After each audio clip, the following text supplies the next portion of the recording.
Olha, vamos falar assim, uma história um pouco longa, mas dá para resumir um pouco e a gente contar. Primeiro que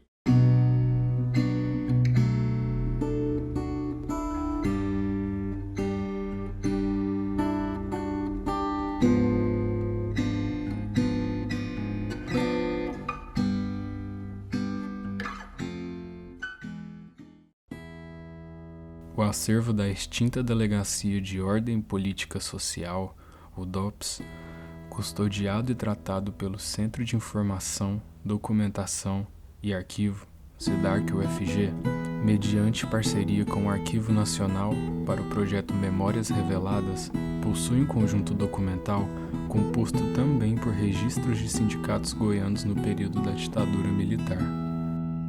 O projeto de extensão Retalhos de Memórias, através dessa documentação, tem o objetivo de resgatar a história de luta e resistência dos sindicatos de trabalhadores e trabalhadoras rurais no estado de Goiás, nesse período tão conturbado da história do Brasil.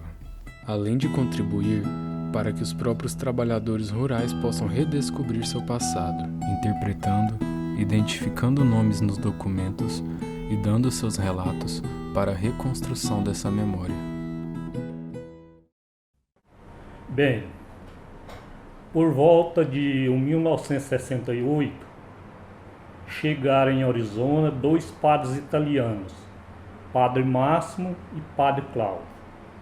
Eles chegaram em 68, deram início à criação, primeiramente deram início à criação das comunidades eclesiais de base, e através dessas comunidades que trabalharam essa ideia, eles lançaram a ideia vendo a necessidade dos trabalhadores rurais, lançaram essa ideia da criação do sindicato e trabalharam essa ideia através das reuniões, principalmente através das reuniões nas comunidades, espalhadas por todo o município. Então foi trabalhada essa ideia durante uns 4 anos. Depois dessa ideia bem trabalhada e amadurecida, entraram em contato com a FETAEG, que à época era a Federação dos Trabalhadores na Agricultura do Estado de Goiás, levaram essa ideia, a qual foi acatada pela federação, e a federação deu todo o suporte para a criação do sindicato. Como eu sou de Morrinhos, eu comecei a minha vida sindical num sindicato de Morrinhos. Em 72, eu entrei no movimento sindical em Morrinhos. 14 de fevereiro de 77, eu me assumi como diretor tesoureiro da Federação dos Trabalhadores na Agricultura. Daí eu passei de diretor tesoureiro, alguns 3, 4 anos depois, para diretor-presidente. Em 81 eu assumi a presidência da Federação dos Trabalhadores na Agricultura, pelo afastamento do então diretor Antônio Ferreira Bueno, que era um fazendeiro, estava na direção de um órgão dos trabalhadores rurais, que nós não aceitamos mais ele continuar como representante de uma classe trabalhadora do qual ele não pertencia. Bom, eu vou começar a contar um pouco da história do sindicato, da fundação do sindicato. Esse eu não participei, mas eu tive uma, assim, convivência com as pessoas. O primeiro presidente, por exemplo, a primeira diretoria, não é, vamos falar assim, a primeira diretoria provisória do sindicato. Ele chamava Benedito dos Passos, o presidente. Eu não lembro de toda a diretoria, mas esse aí a gente tinha assim uma amizade grande, e a gente sabe da história, assim, como é que começou, né? Ele começou mais ou menos ali em 70, essa fundação, e a primeira diretoria, ela teve assim uma preocupação de atender bem assim o anseio da classe, né? defender os trabalhadores, ter assim, uma atitude bem voltada para a classe trabalhadora mesmo. Aquela reunião foi uma comemoração do Dia do Trabalhador, do Agricultor, mas já com o intuito de preparar o povo para a fundação do sindicato, né? Porque naquela época ele vinha de um recente do movimento que houve no movimento, uma repressão em si do movimento sindical, então estava difícil para fundar um sindicato. Aí o que o Valdir Braga fez, que é o fundador? Ele começou a reunir os trabalhadores, né, no município inteiro, na fazenda, nas cidadezinhas pequenas, nos arraiazinhos e também lá na cidade. E essa reunião era uma das reuniões preparatórias para a fundação, para animar os trabalhadores, para eles poder fundar o sindicato. Então, passou para mim aqui o dossiê, aqui é a respeito da eleição de 1980, né? Então esse trabalho era o seguinte, era feito uma assembleia para a escolha dos candidatos. Aí era escolhido os candidatos, era repassado para a FETAEG os nomes com a qualificação e a FETAEG repassava para a Delegacia do Trabalho. Então lá aí eles repassariam, né, pro DOPS. Né? Mas o senhor sabia que isso ia pro DOPS? Não sabia, eu não. Às vezes os dirigentes poderiam saber, mas eu creio que não também. O senhor não tinha notícia? Não tinha notícia. Aqui entre os dirigentes? Não sabia. Aí eles averiguavam os nomes, né? Se não tinha nenhum impedimento de nenhum diretor, né? De nenhum pré-candidato. E repassava novamente para a federação, que liberava a eleição daquele candidato. É porque não é de estranho assim, de a gente se estranhar, né? Porque você vê, pega na época da ditadura, você vê a militância da gente. Dessa época aqui, assim, foi quando eu saí candidato, né? Porque eu não estava sozinho. Porque eu acho que a própria investigação é porque a gente agia em conjunto. Nós tínhamos uma turma de companheiros que a gente estava sempre conversando, discutindo. Para que serviu o sindicato? Nós queremos um sindicato para quê?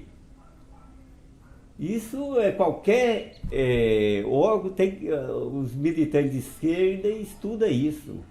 Então a gente estava sempre na ativa, né? Então essa pesquisa aqui tanto não foi porque eles descobriram que a gente era de esquerda, que na verdade nem citar companheiros de esquerda aí, militar de esquerda, não perguntou, porque eles também, se foi o pessoal daqui que fez a formação, eles nem sabiam o que era isso. Então, esse documento, essa investigação foi mais ou menos em cima desses trem, que a gente pegou firme mesmo, não deu o braço a torcer para ele. Porque nós queríamos o sindicato para organizar a classe. E nós fundamos uma delegacia sindical no São Benedito. Nós não queríamos o sindicato para nós tomar conta dele. Nós queríamos o sindicato para os companheiros ser dono dele. O que saísse uma diretoria, tinha 5, 6, qualquer um companheiro tinha competência para assumir aquele sindicato. Então nós queríamos a investigação desse povo em cima disso. Então eu acredito que é isso que eles tinham medo. Não assusta não assusta nós não, porque pela experiência que nós já tínhamos vivido, né? Não era de esperar muitas outras coisas, até por causa do passado do movimento sindical em Itaúsu, né? Onde vários trabalhadores foram presos. Então a gente tinha que ter muita cautela com o trabalhador, né? Porque sabia que é lei, é uma lei, a sindicalização. Então nós tínhamos essa consciência, né? O Valdir tinha, os companheiros dele tinham, mas é uma situação difícil de ser trabalhada. Você imagina, fundar um sindicato, onde é tudo 100%, é fácil? Não é. Agora você imagina fundar um sindicato numa cidade, num local onde um sindicato foi massacrado, né? Pela repressão. Então não era fácil. Nós não sabíamos, mas podia acontecer. A gente tinha a ciência que podia ser importunado por isso.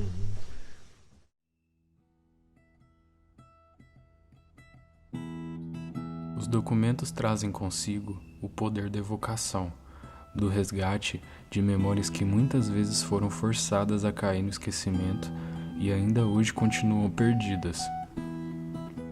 Algumas das pessoas que contatamos optaram por não falar sobre o período, num ato de silenciamento. Contudo, em outros relatos, as memórias nos revelaram fatos que vão muito além das informações obtidas nos documentos. Olha, havia, como eu disse para você, a gente tinha assessores. A gente, às vezes, antes de haver uma reunião, a gente reunia com o assessor. Nós vamos fazer uma reunião assim, assim, assado. Nessas reuniões, eles já diziam para a gente, vocês vão observar, vocês conhecem os trabalhadores? Não, nós conhecemos todo mundo. Pois é, vocês vão ver. Até para convidar os trabalhadores, a gente tinha uma maneira diferente. Você entendeu? A gente convidava os trabalhadores, falando, tal dia, tal dia.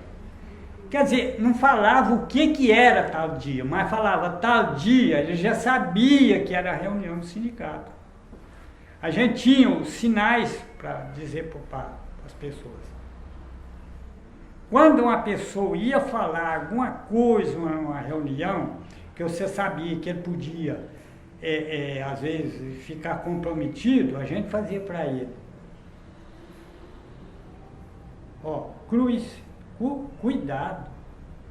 Era uma cruz que a gente dizia para ele. Ele já sabia, ele já cortava o assunto, mudava de assunto e pronto. Você entendeu?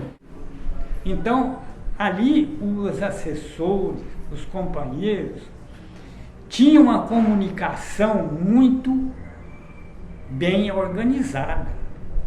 A gente sabia os dias das reuniões, tudo direitinho, só que a gente não contava para qualquer pessoa. Essas reuniões eram bem organizadas. Muitas vezes a gente fazia reunião, quando o povo às vezes ficava sabendo, já tinha acontecido a reunião. Eles vinham cá para saber, vocês fizeram uma reunião, não chamou nós?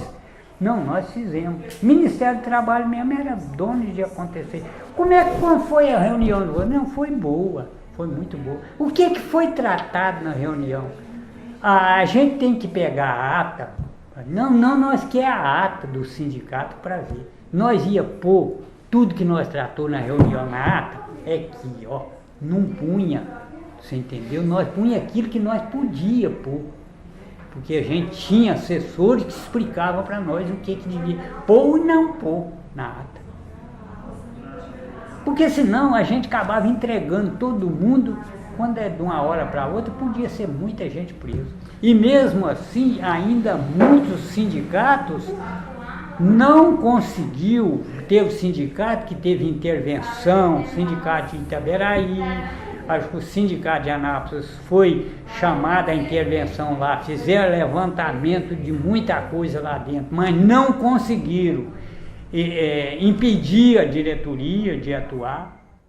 Na época não me lembro a época, o ano assim, quando matou Matilda Natividade, Sebastião Rosa da Paz, Padre Josimo, Vilmar de Caçu, foi nessa época o Valdir foi ameaçado. E o dia que matou o Vilmar mesmo, Aí ele não deu, ele foi para Sul a pé e não voltou. E mandou alguém avisar que não vinha e o portador não avisou. Aí a minha cunhada, com a radiodifusora ligada, viu a notícia. Matou um agente de pastoral, mas ela não entendeu a cidade, achou que era Itaúsu.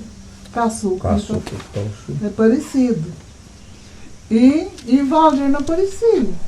Aí deu 4 horas, ele não chegou nada, eu já estava aqui para nós ir atrás, para ver o que tinha acontecido, né?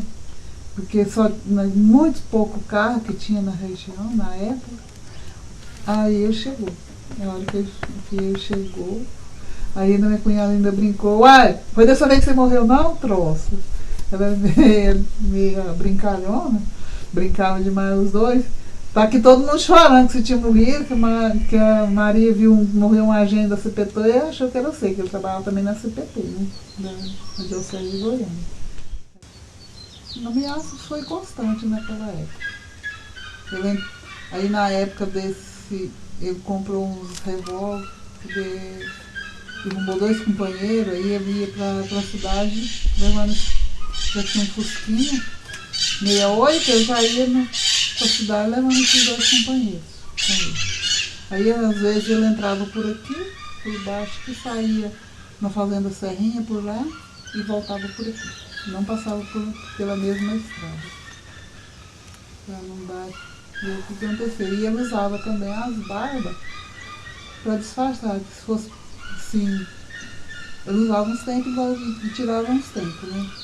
Porque para disfarçar o rosto, sabe?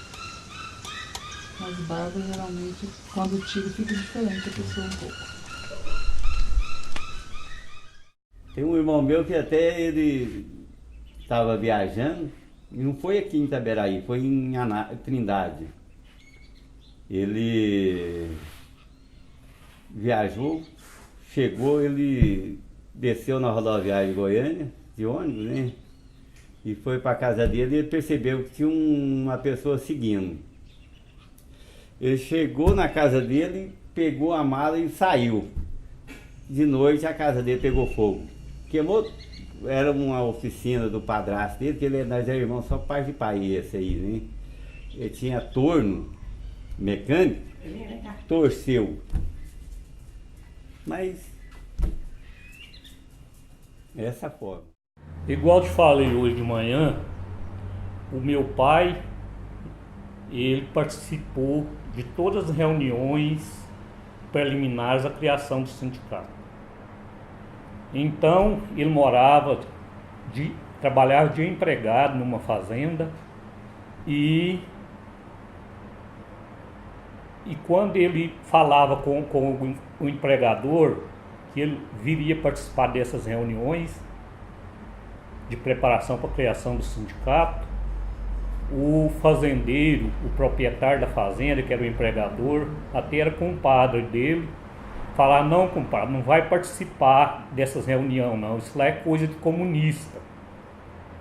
Então o sindicato era visto pela maioria dos empregadores aqui da região como uma entidade comunista. Naquela época todo mundo tinha medo de comunismo, né?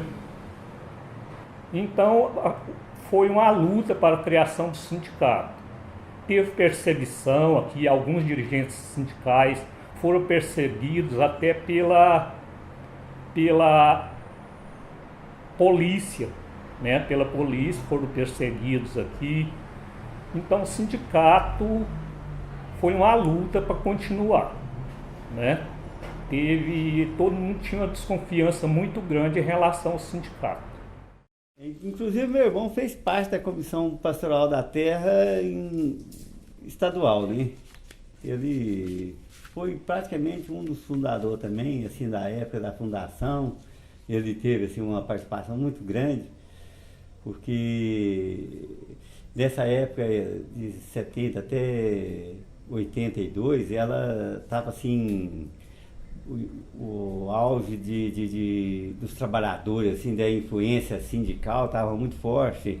Inclusive a comissão, ele como membro da Comissão Pastoral da Terra, participou da fundação de um punhado de sindicatos, Jussara, Britânia, Novo Brasil, Fazenda Nova, e muitos outros aí, até Anápolis, Bela Vista, tinha assim, uma influência muito grande, assim.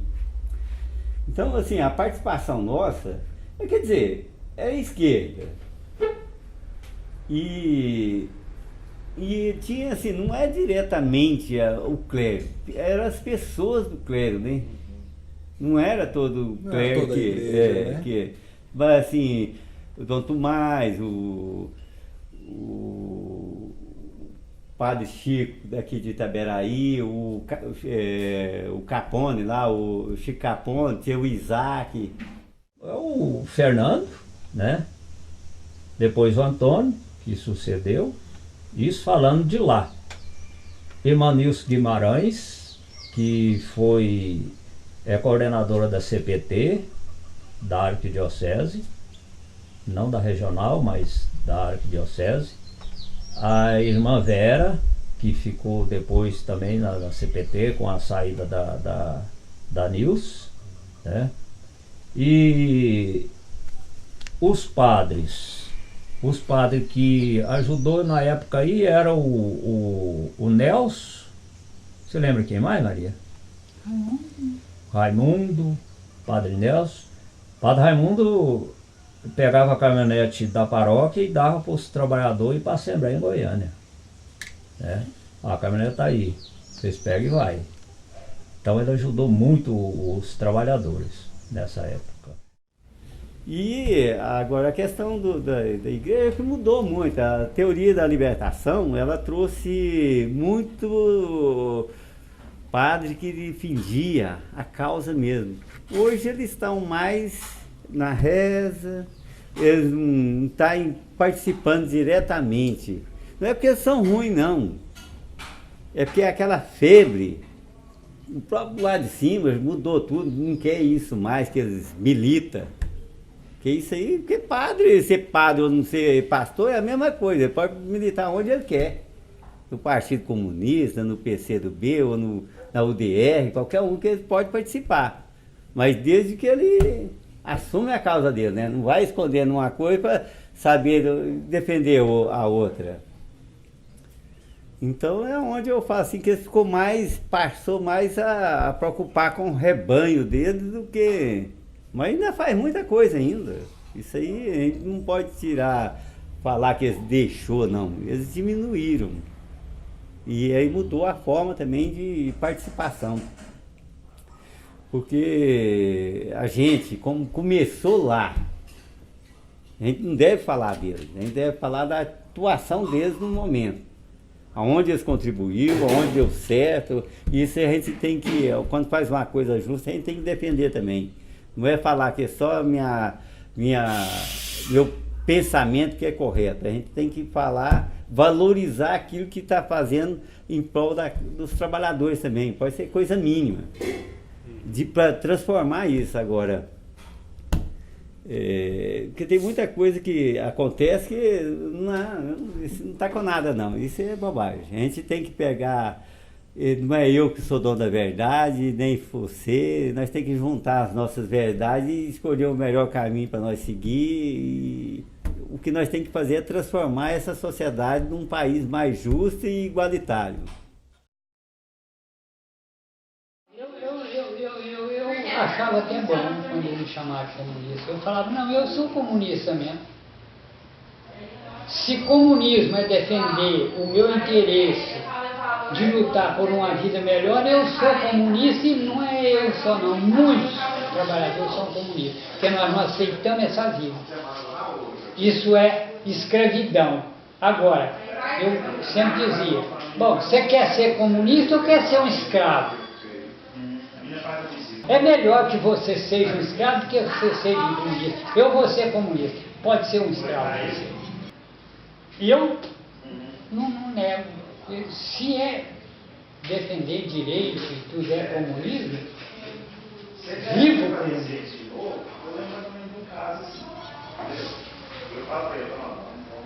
Eu sei.